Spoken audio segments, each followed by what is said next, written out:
The morning sun rose over New Haven just like it had for the past 15 years. The colony sat peaceful on the edge of known space, far from the politics and noise of the inner worlds. Captain Jake Morrison stood on the bridge of his ship, the Liberty, drinking coffee and watching the planet below. It was a routine morning. He had no idea it would be the last normal day of his life. The alarm came at exactly 9:15, sharp and urgent, the kind of alarm that made every person on the bridge freeze for just a second before moving. Lieutenant Maya Brooks turned from her station with wide eyes. Her voice was steady, but Jake could hear the edge in it. "Captain, we have a distress signal from the surface. It's from the education center." Jake set down his coffee. The education center was where the colony's children spent their days learning. His stomach tightened. "What kind of distress?" "Armed attack, sir. Multiple hostiles. The signal cut off after 5 seconds. Jake was already moving. "Battle stations. Get me a security team in the shuttle bay. Now." The Liberty moved into position over the colony. Jake stood in the shuttle with 12 armed security personnel. The ride down felt like it took hours, even though it was only minutes. Nobody spoke. They all knew what an attack on the education center meant. They all had the same cold fear sitting in their chests. The shuttle landed hard in the field next to the main building. Jake was out before the ramp fully lowered. Smoke rose from broken windows. The front doors hung open, torn from their hinges. The silence was wrong. There should have been noise, screams, something. The silence was worse than any sound. Jake raised his weapon and moved forward.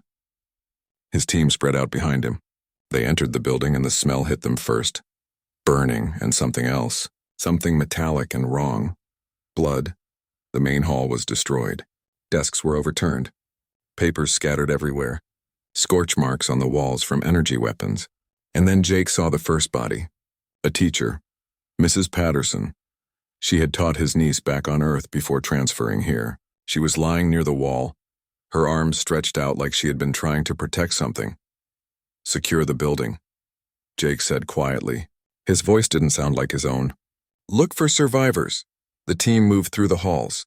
Each room told the same story. Violence, panic, destruction. They found more bodies. All adults. All the teachers and staff had fought. They had tried to protect the children. But whatever had come here had been too much for them. Dr. Peter Grant arrived with the medical team. He was an older man, kind and gentle. He had delivered half the children born on this colony. Jake watched his face go pale as he entered the building. Peter moved from body to body, checking for life even though they all knew it was pointless. "Jake," one of his security officers called. Her name was Sandra Kim, her voice cracked.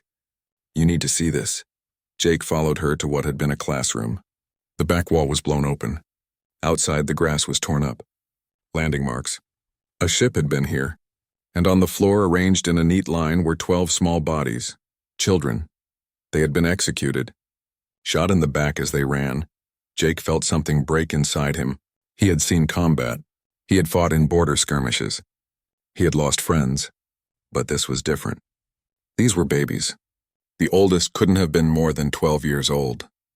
They still had their school bags on their backs. Peter knelt beside them. His hand shook as he examined each one. Tears ran down his face, but he kept working. He had to document everything. He had to be professional, even though every part of him wanted to scream. "Captain," Maya's voice came through his communicator. "I have preliminary scans. A ship left orbit approximately 20 minutes before we arrived. Zalthine signatures, the Zalthine, a reptilian species from the Outer Rim. They were known for raiding colonies, taking supplies, sometimes taking prisoners for ransom, but this was different. This was deliberate. This was cruel." "How many children are unaccounted for?" Jake asked. His voice was flat now, empty. Maya was quiet for a moment. 20, sir. 20 children are missing." Jake closed his eyes. 20 children taken. 12 murdered. The numbers burned in his mind. He opened his eyes and looked at Sandra. "Get me a count of every child that was here today. Names, ages, everything. I want to know exactly who we're looking for." The next hours were chaos. Parents arrived. The screaming started. The crying. Jake had to watch mothers and fathers identify their children. He had to watch families fall apart. He had to tell them that some of their children were missing. Taken. A woman grabbed his uniform. Her name was Beth Carter. Her daughter Amy was 8 years old. Brown hair, green eyes, loved to draw pictures of stars. She was one of the missing. "You'll find her," Beth said. It wasn't a question. It wasn't even a hope. It was a demand. "You'll bring her home." "Yes, ma'am," Jake said. "I promise you." Another parent pushed through the crowd. Robert Wright. His son Danny was 10. The boy wanted to be a pilot like his dad. He was missing too. "Where did they take them?" Robert asked. "Why did they take them?" Jake didn't have answers, not yet. But he would get them. By evening, the colony was in shock. The bodies of the murdered children were moved to the medical center. Peter worked through the night documenting everything. Every wound. Every detail. This would be evidence. Someone would answer for this. Jake returned to the Liberty. Maya had been working nonstop, pulling every bit of data she could find. She looked exhausted but determined. "I've tracked the Zalthine ship's trajectory," she said. "They jumped to hyperspace heading toward Zalthine territory." "But Jake, there's something else." This wasn't random. They knew when the children would be gathered. They knew the security schedules. This was planned. Jake stared at the star map. The Zalthine Empire sprawled across several systems. Finding 20 children in that space would be nearly impossible, nearly, but not completely. "Send a message to Earth," Jake said. "Priority Alpha. Encrypted on military channels only." What should it say? Jake thought about the small bodies laid out in that classroom. He thought about Beth Carter's face, about Robert Wright's shaking hands. He thought about every parent on New Haven who would never feel safe again. Tell them the Zalthine attacked New Haven colony. Tell them they specifically targeted children. 12 dead, 20 missing. And then tell them this. He paused. His jaw was tight. "Send everyone." Maya looked at him. She understood what he was really saying. This wasn't a request for help. This wasn't asking for support. This was a warning to the Zalthine. This was the beginning of something terrible. She sent the message. That night, Jake stood in the memorial garden that the colonists were already building. 12 markers. 12 names. 12 children who would never grow up. Never fall in love. Never have their own children. Never see the stars they had been learning about that morning. He made a promise. Standing there alone in the dark. He promised those 12 children that their deaths would mean something. He promised the 20 missing children that he would find them.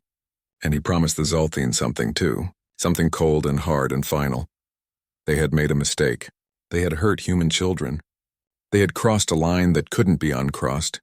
And they were going to learn exactly what that meant. The message Jake sent would reach Earth in 3 days. It would spread through human space like fire. And when it did, everything would change. The Zalthine thought they knew humans. They thought humans were soft, peaceful, weak. They were about to learn the difference between peaceful and harmless. Jake stood watch over those 12 graves all night. He wasn't the only one. Other colonists came. They brought flowers. They brought toys. They brought tears. And they brought rage. Quiet rage. The kind that doesn't scream. The kind that plans. By morning, New Haven was a different place. The innocence was gone.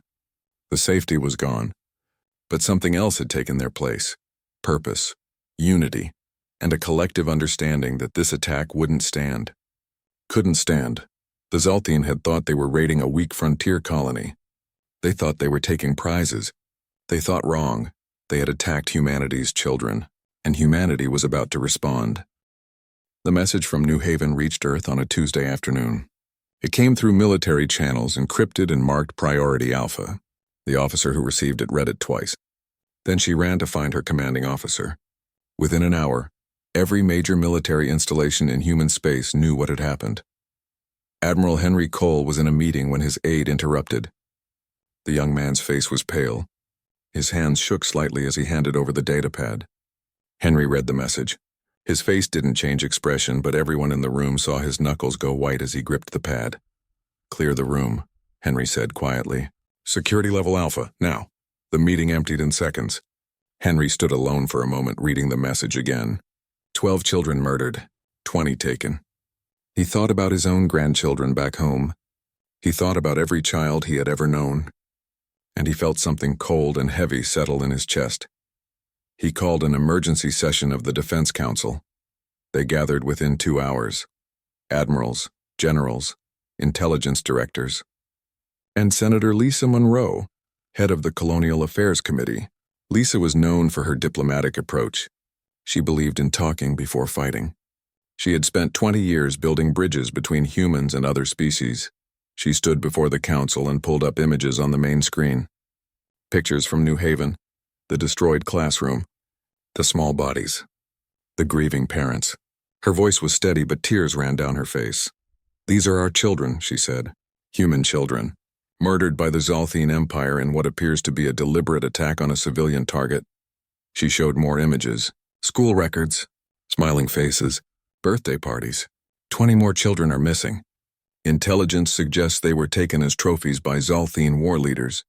The room was silent, absolutely silent, the kind of silence that comes before storms.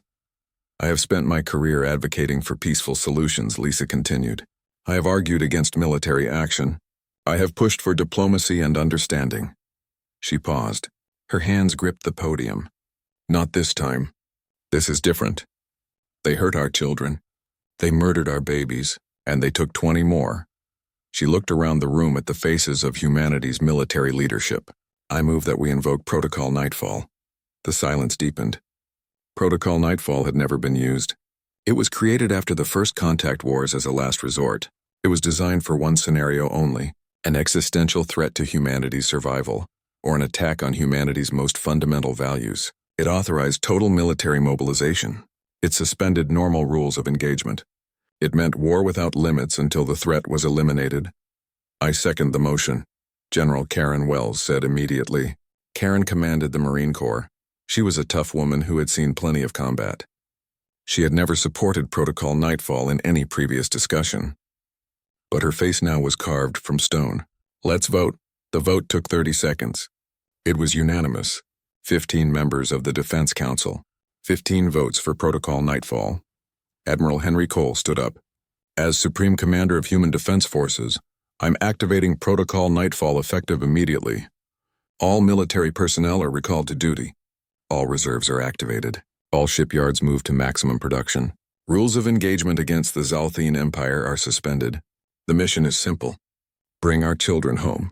Make sure this never happens again." The orders went out within minutes. Across human space, the mobilization began. On Mars, the orbital shipyards received their orders. Director Frank Chen read them and immediately began reprogramming the construction schedules. Every ship that could carry weapons was prioritized. Civilian construction was suspended. The yards that had been building colony transports started building warships instead. "How long to get the fleet to full strength?" his assistant asked. 2 weeks, Frank said. "Maybe less if we skip some of the testing protocols." "Skip them," came the reply from Earth. "Speed is everything. On military bases across Earth, Luna, Mars, and the colony world, soldiers received emergency recalls. Captain Rick Palmer was on leave visiting his sister when his communicator went off. He read the message. Protocol Nightfall. His hands clenched. Rick led a special operations unit called the Reapers. They handled the missions that required precision and ruthlessness. He kissed his sister goodbye and headed for the transport station. By the time he arrived, half his team was already there. They all had the same expression: cold, focused, ready. "Did you see what happened?" one of his team members asked. Her name was Claire Hughes. She was the best intelligence operative Rick had ever worked with. "I saw," Rick said. "We're going to get them back. And the Zalthine..." Rick's face was hard. "They're going to learn a lesson." General Karen Wells assembled her Marine divisions. Over 100,000 Marines responded to the recall within 48 hours. She stood before them in the main assembly hall. Her voice echoed through speakers to every base and ship. "The Zalthine Empire attacked a human colony," she said.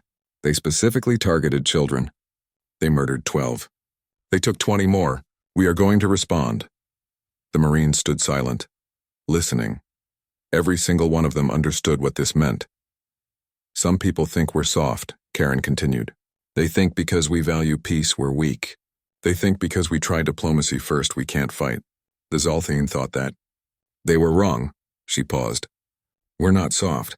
We're civilized. There's a difference. Being civilized means we choose peace when we can. It means we follow rules. It means we try to solve problems without violence. Her voice went cold. But when someone crosses certain lines, when someone threatens our children, civilization becomes optional. The Marines stood straighter. Their faces showed the same cold determination their general felt. "We're going into Zalthine space," Karen said. "We're going to bring our children home. And we're going to make absolutely certain that no other species ever thinks about touching human children again. This is not about conquest. This is not about territory. This is about protection. This is about justice. This is about showing the galaxy that humanity's children are sacred." The response was not a cheer. It was something quieter and far more dangerous. It was agreement, unity, purpose. Across human space, the same scene played out. Ship crews being called back, pilots being briefed, supply lines being established. Every part of humanity's military machine activated at once. The alien ambassadors stationed on Earth noticed immediately. They saw the ships launching. They saw the troops mobilizing. They sent worried messages to their governments. What was happening? Why were the humans preparing for war? Ambassador Cleith of the Vardani Confederation requested an emergency meeting with Admiral Cole.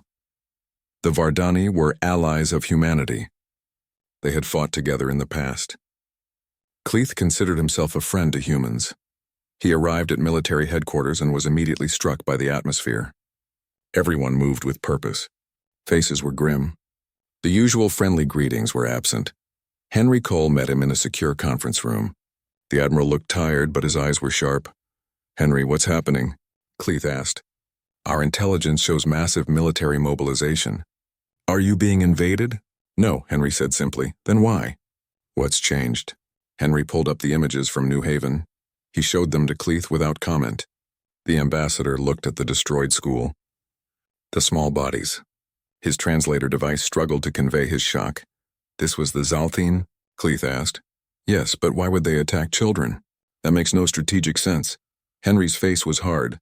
"They thought we were weak. They thought hitting our colony would demoralize us. They wanted to test our response before a larger invasion." "And your response is this? Full mobilization?" "Our response is total war," Henry said flatly. "The Zalthine crossed a line. They hurt human children. There is no line more fundamental to us than that. Every human culture, every human religion, every human society holds this truth. You do not harm children." Cleith looked at his friend. He had known Henry for years, had seen him negotiate peace treaties, had watched him choose diplomatic solutions over military ones countless times. This was a different person sitting across from him now. "The Galactic Council will demand restraint," Cleith said carefully. "The Galactic Council can demand whatever they want," Henry replied. "We're bringing our children home, and we're making sure the Zalthine Empire never threatens anyone again. Henry, this could change everything. The balance of power. The treaties." "Good," Henry said. "Let it change. Let every species in the galaxy understand this about humanity. We are peaceful by choice. We prefer diplomacy. We value cooperation. But hurt our children and we become something else entirely." Cleith left the meeting understanding that something fundamental had shifted. Humanity was about to show the galaxy a side of themselves they had kept carefully controlled until now. Back on New Haven, Jake Morrison watched the news reports. Earth was mobilizing. Mars was building ships. The entire human military machine was waking up and turning toward one target, the Zalthine Empire. Beth Carter found him in the command center. Her eyes were red from crying, but her voice was steady. "Is it true?" she asked. "Is Earth sending the fleet?" "Yes, ma'am," Jake said. "They're sending everything," she nodded slowly. "Good, bring our babies home." "We will," Jake promised. "And we'll make sure nothing like this ever." Commander Rick Palmer stood in the briefing room looking at star maps. His team of special operators sat around the table. These were the best soldiers humanity had. The Reapers. They had earned their name. "Our mission is simple," Rick said. "Find the children. Bring them home. Everything else is secondary." Lieutenant Tony Martinez raised his hand. Tony was their best pilot. He could fly anything through anything. "What are our rules of engagement, sir?" Rick's face was hard. "Protocol Nightfall is active. We're authorized to use any means necessary. The Zalthine aren't getting warnings. They aren't getting chances to surrender. They took our children. We take everything from them." Claire Hughes pulled up intelligence reports on her datapad. "I've been tracking Zalthine communications. The chatter increased right after New Haven. They're bragging about it, calling it a great victory. Some of their war leaders are claiming the children as personal trophies. The room went cold. Personal trophies. That meant the children were being held separately. It meant finding them would be harder. It also meant something else. It meant the Zalthine were proud of what they did. Then we teach them about pride, Rick said quietly. We teach them that some victories cost more than they're worth. The team deployed within hours. They didn't wait for the main fleet. They couldn't. Every day that passed was another day those children were in Zalthine hands, another day of fear and trauma. Tony piloted their stealth ship through the outer edges of Zalthine space. The ship was designed for reconnaissance. It could slip past sensors. It could hide in plain sight. It was perfect for what they needed to do. Approaching the first target, Tony said. Zalthine outpost on the moon of Talaxis. Intelligence suggests they may have used it as a transfer point. The ship landed in a crater 5 kilometers from the outpost. Rick and his team moved out on foot. They wore powered armor that helped them move quickly across the rough terrain. Their weapons were ready. The outpost was small, maybe 30 Zalthine soldiers, guard towers, sensor arrays, standard defensive setup. Rick and his team had taken hundreds of places like this. Claire, can you access their systems? Rick asked. Claire pulled out her hacking kit. She found a maintenance port and connected. Give me 2 minutes. The team waited in the shadows. Professional, patient, deadly. I'm in, Claire said. Checking their logs now. She went quiet for a moment. Rick, they were here. 8 days ago. The children were transferred through this outpost. Moved to 3 different locations. Can you get the coordinates? Already done. Sending them to your display now. Rick looked at the 3 sets of coordinates. 3 different Zalthine strongholds. That meant the children had been split up. It also meant they would need to hit all 3 locations. What about the Zalthine here? One of his team asked. Do we leave them? Rick thought about 12 small bodies arranged in a line. He thought about Beth Carter's face. He thought about Protocol Nightfall and what it meant. No, he said simply. We don't leave them. The assault took 4 minutes. The Zalthine never had a chance to raise an alarm. Rick's team moved through the outpost like ghosts, efficient, thorough. When they left, the outpost was silent and empty. Back on the Liberty, Jake Morrison was hunting too. He had refused to return to Earth. The Defense Council had tried to recall him, but he ignored the order. His ship stayed in the region. His crew stayed with him. They weren't waiting for the fleet. They were hitting every Zalthine position they could find. Maya Brooks tracked Zalthine patrol routes and identified their supply lines. Jake took the information and planned his attacks. Small raids, quick strikes. Nothing that would risk his ship, but everything that would hurt the Zalthine. Captain, we have a Zalthine convoy entering the system, Maya reported. 3 transport ships, 2 escort fighters, battle stations, Jake said. Let's remind them what happens when they come near human space. The Liberty moved to intercept. The Zalthine ship saw them coming and tried to run. They didn't make it. Jake's weapons officer was a woman named Nina Cross. She had lost a niece at New Haven. Her aim was perfect. The escort fighters went down first. Then the transport ships. Jake didn't offer them a chance to surrender. He didn't take prisoners.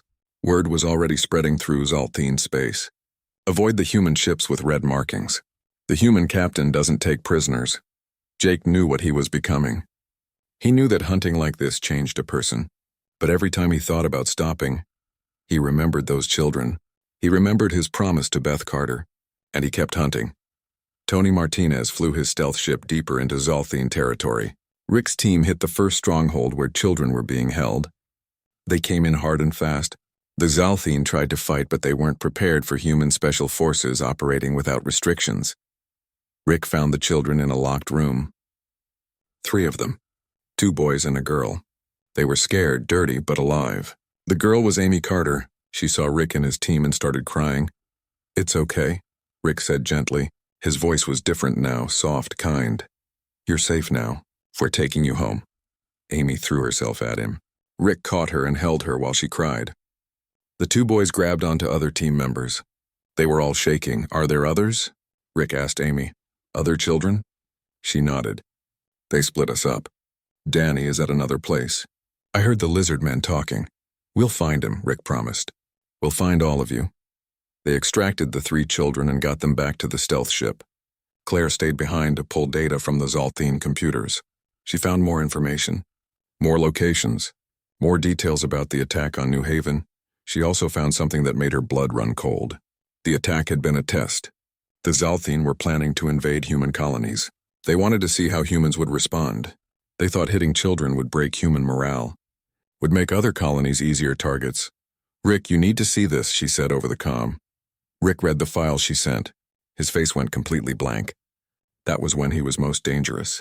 When all emotion left his face. "Send that to command," he said. "And get ready.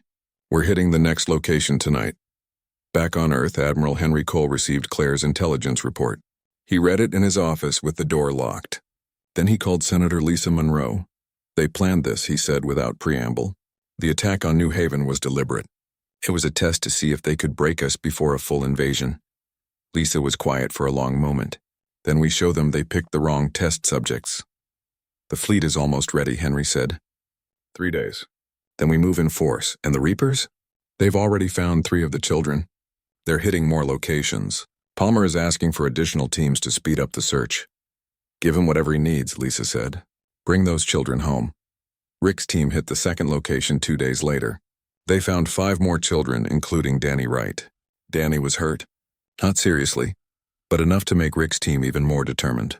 One of the medics treated the boy while Rick interrogated the Zalthine commander they had captured. "Where are the others?" Rick asked. His voice was calm, almost conversational. That's what made it terrifying. The Zalthine commander hissed at him. "You are weak. You care too much about offspring. They are just breeding stock."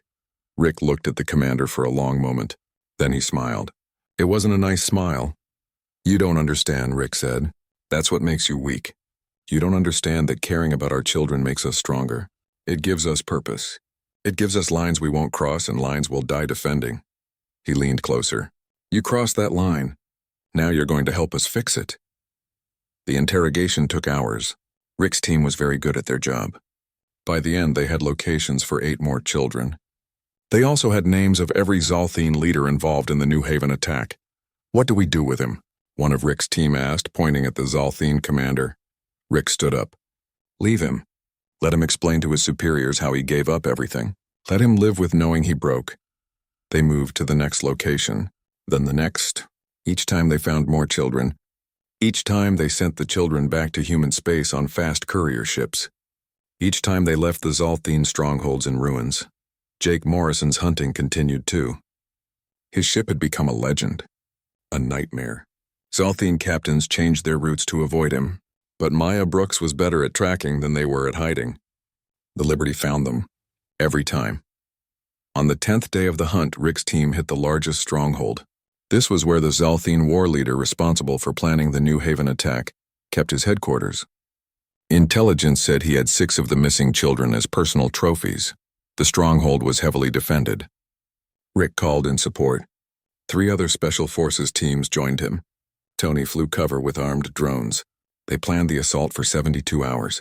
When they moved, it was with overwhelming force. The Zalthine fought hard. They had fortifications. They had good soldiers. They had preparation. It wasn't enough. Rick's combined team broke through the outer defenses in 20 minutes. They fought through the inner complex. The Zalthine war leader tried to use the children as hostages. He grabbed Amy Carter, who they had rescued earlier but was in the intelligence files, thinking Rick would hesitate. Rick didn't hesitate. Claire took the shot. The war leader went down. "Amy." The human fleet emerged from hyperspace at the edge of Zalthine territory. 300 warships arranged in perfect formation. The sight was beautiful and terrible. Admiral Henry Cole stood on the bridge of the flagship Defiance and looked at the displays showing his fleet. "All ships report ready, sir," his operations officer said. Henry nodded. "Open a channel. Broadcast on all frequencies. Make sure every Zalthine in their empire hears this." The channel opened. Henry's face appeared on screens across Zalthine space. His voice was calm but cold as ice. "This is Admiral Henry Cole of the Human Defense Forces. 22 days ago, the Zalthine Empire attacked the human colony of New Haven. Your forces murdered 12 human children and kidnapped 20 more. We have recovered 18. 2 children remain missing. You have 6 hours to return those children unharmed to the coordinates we are transmitting. If you comply, we will limit our response to military targets. If you do not comply, we will dismantle your empire piece by piece until we find them ourselves." He paused. "This is not a negotiation. This is not a threat. This is a statement of fact. You hurt human children. Now face the consequences." 6 hours, the channel closed. Henry turned to his command staff. "Begin the countdown. Position all strike groups. Prepare Marine landing forces." On the Zalthine homeworld, the High Council received the message. They gathered in their war chamber and argued. Some wanted to return the children. Others called it weakness. The Supreme Commander, an old warrior named Kreth, made the final decision. "We do not bow to inferior species," he said. "The humans are bluffing. They are few. We are many. They seek peace. We embrace war. Ignore their demands. Prepare our fleets." It was the last mistake Kreth would ever make. The 6 hours passed. Human forces waited. Rick Palmer's team was positioned near one of the suspected locations of the missing children. Jake Morrison's Liberty was part of the fleet now, integrated into the strike forces.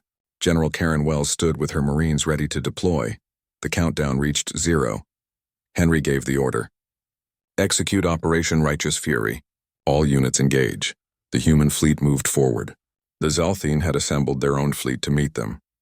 Nearly 400 ships. They had the numbers. They thought they had the advantage.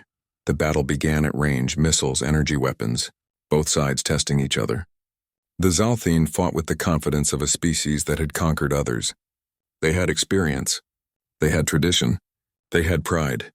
The humans fought with something else entirely. They fought with focused rage. Every pilot, every gunner, every Marine. They all knew what this was about.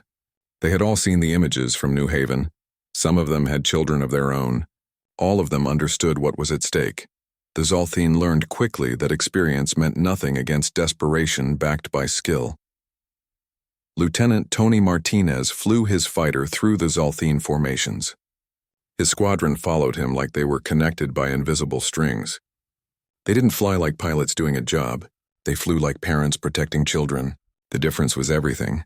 Zalthine cruiser targeting the medical ship, someone called over the comm. "No," Tony said simply. His squadron broke formation and intercepted. The cruiser never got its shot off. On the command deck of a Zalthine battleship, the weapons officer reported to his captain.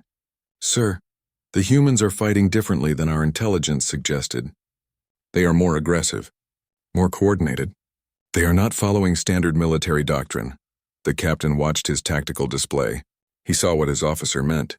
The humans weren't fighting to win territory. They weren't fighting for strategic advantage. They were fighting to destroy.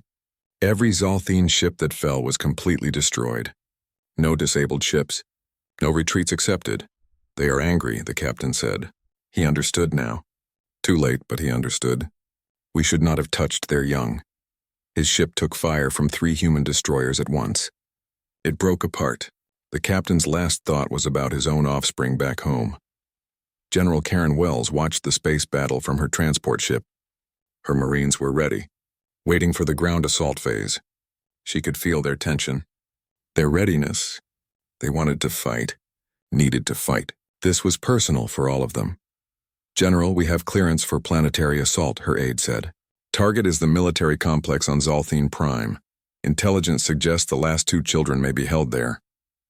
"Tell the fleet we need orbital fire support," Karen said. "We're going in hard." The transport ships moved toward the planet. Zalthine defense platforms tried to stop them. They failed. Human ships cleared the way with devastating efficiency. The transports descended through fire and smoke. Karen was in the first wave. Her shuttle landed in the middle of the military complex.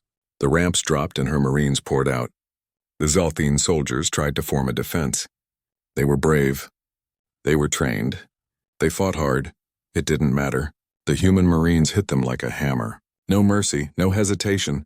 They moved through the complex room by room. Floor by floor, the Zalthine fell back. Then they broke. Then they ran. "Find those children," Karen shouted. "Search every room, every cell, every corner." Rick Palmer's team arrived by stealth insertion. They hit a secondary facility on the same planet. Intelligence had given them 2 possible locations. They would search both. They would search every building in the Empire if they had to. The facility was an officer's compound. Personal quarters for high-ranking Zalthine. Rick's team moved through it like ghosts. Silent. Deadly. They found the first officer in his quarters. He tried to fight. He died. They found rooms full of trophies, items taken from conquered species, proof of victories, evidence of atrocities. And in one room they found a small cage. Inside was a human child. A girl, 9 years old. Her name was Sophie Miller. Claire opened the cage. Sophie looked at her with wide, terrified eyes. "It's okay, sweetie," Claire said softly. "We're humans. We're here to take you home." Sophie started crying. Claire picked her up and held her close. "One more," Claire said into her comm. "One more child still out there." General Karen Wells' Marines found the last child 3 hours into the assault. A boy named Lucas Hayes.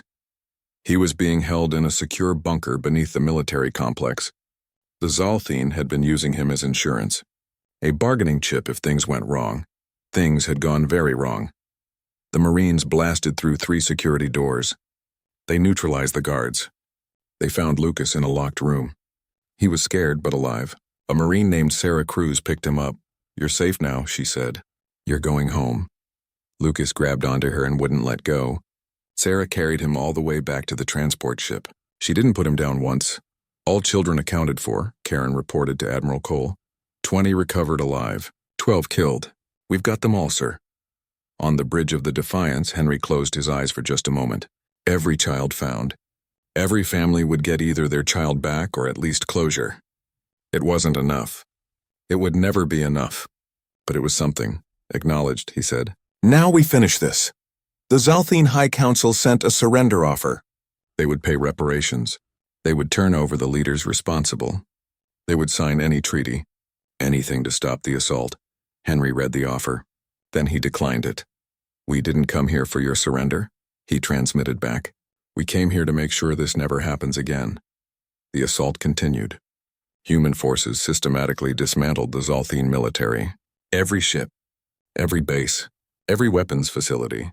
The Zalthine tried to rally. They tried to mount a counterattack. They tried to negotiate. They tried everything, nothing worked. The humans were relentless. They didn't celebrate victories. They didn't take time to reorganize. They just kept pushing forward. Ship after ship, base after base, system after system. Jake Morrison's Liberty was part of a strike group that hit a Zalthine shipyard. The yard had been building new cruisers. Jake's weapons officer destroyed it completely. They watched it burn. "Target destroyed, sir," she reported. "Next target," Jake said. There was no satisfaction in his voice, no joy. Just grim determination. The battle lasted 3 weeks. The Zalthine Empire, which had stood for centuries, which had conquered dozens of species, which had considered itself one of the great powers of the galaxy, fell apart. Their fleet was destroyed. Their military infrastructure was in ruins. Their government was in chaos. And through it all, the human fleet kept broadcasting the same message. "You hurt our children. This is the price."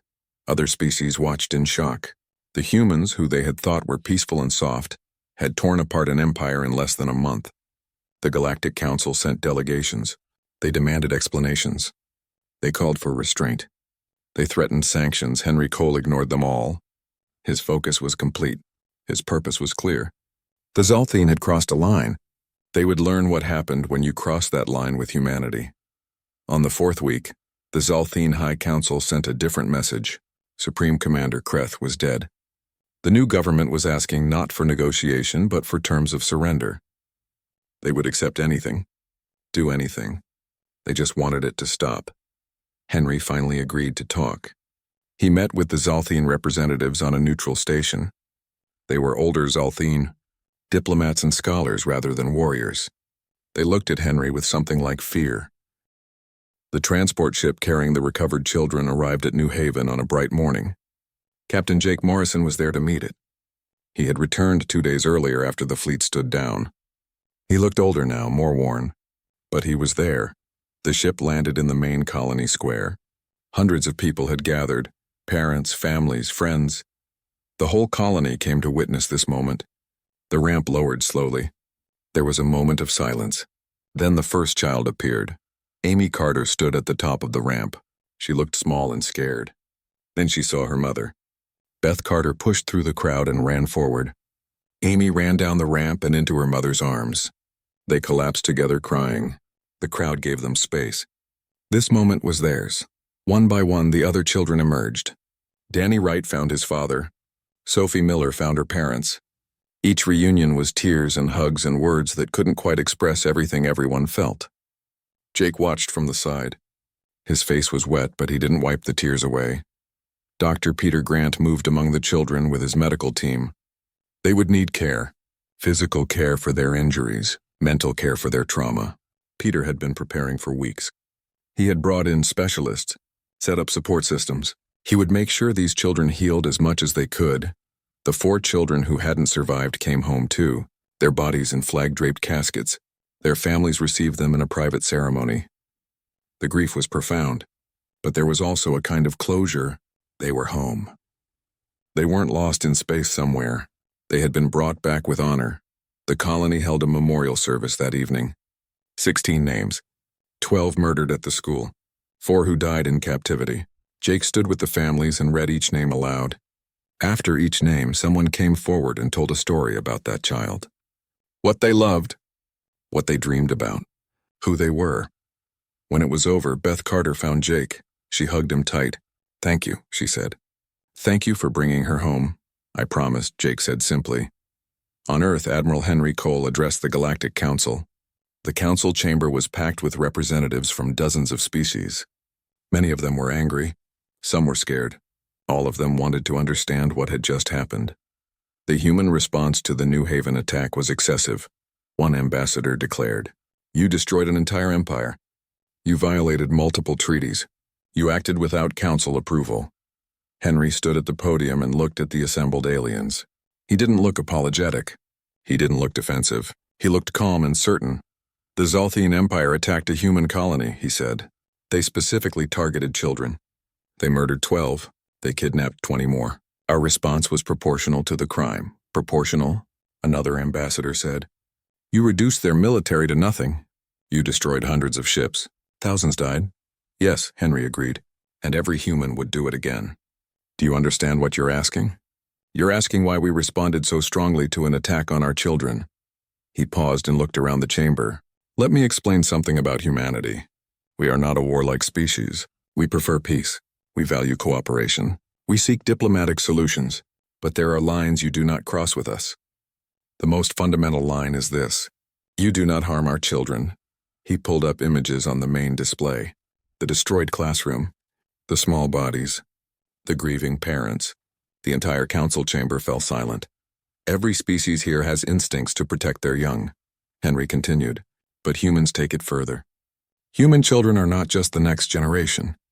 They are sacred. They represent everything we hope for, everything we work toward, everything we value. Touch them and you don't face our military. You face every single human unified in purpose." He looked at the ambassador who had called the response excessive. "You asked if our response was proportional. Ask yourselves this: what would your species do if someone attacked your children? Would you accept diplomatic protests? Would you file complaints with this council? Or would you do whatever it took to stop it from happening again?" The chamber stayed quiet, because everyone there knew the answer. Senator Lisa Monroe spoke next. She stood beside Henry at the podium. "The Galactic Council has laws against many things," she said.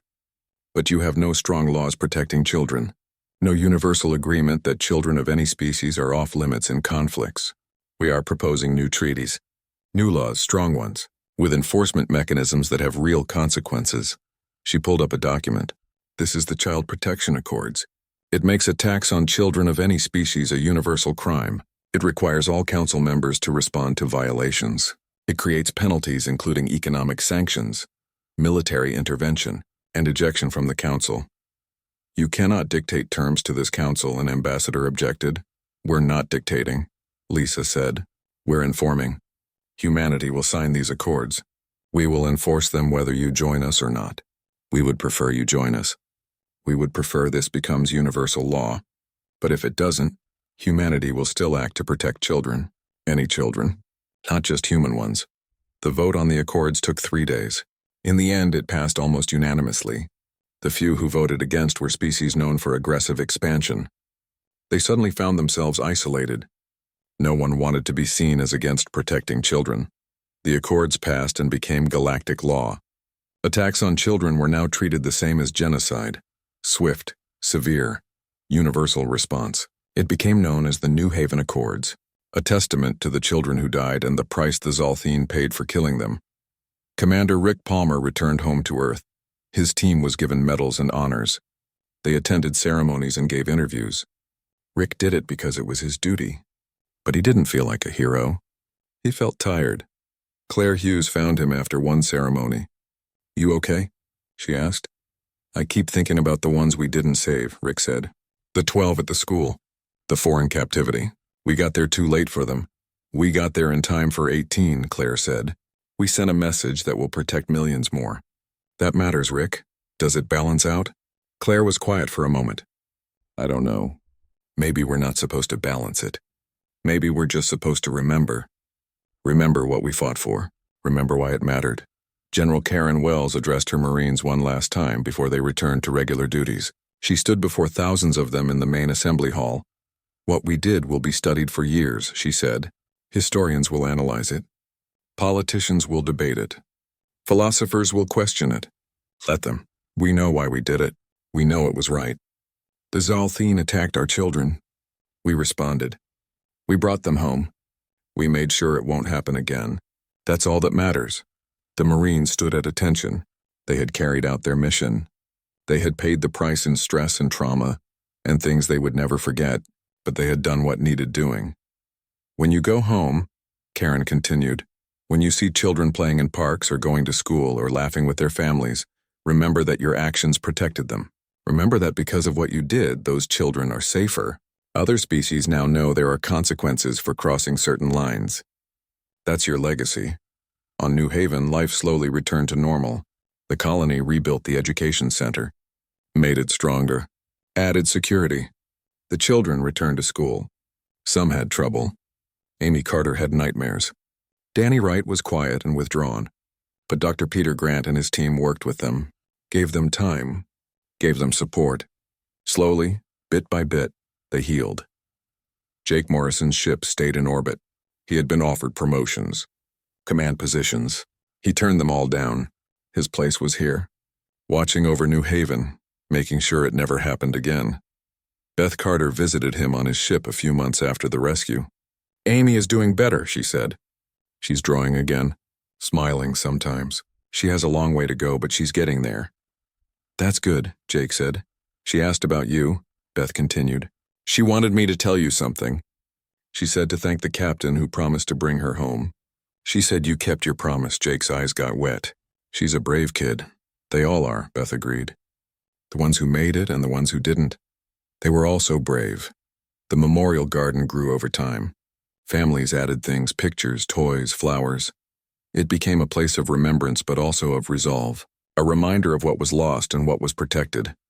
Across human space, the New Haven attack changed things. Colonies added security. Defense forces increased patrols. Parents held their children a little tighter. Everyone understood that peace was precious but fragile. That safety required vigilance, but they also understood something else. They understood that humanity would respond to threats against children, would respond completely and without hesitation. It made them feel safer, made them feel protected. The Zalthine Empire rebuilt under human oversight. Their new government was different, less aggressive, more focused on their own people than conquest. The war leaders who ordered the New Haven attack were tried and executed. Their trials were broadcast across the galaxy, a reminder, a warning. A young Zalthine who hadn't been born when the attack happened asked his teacher about it years later. Why did they attack human children, he asked. Didn't they know what would happen? The teacher, who had lived through the war, shook her head. They didn't know. They thought humans were weak. They thought hitting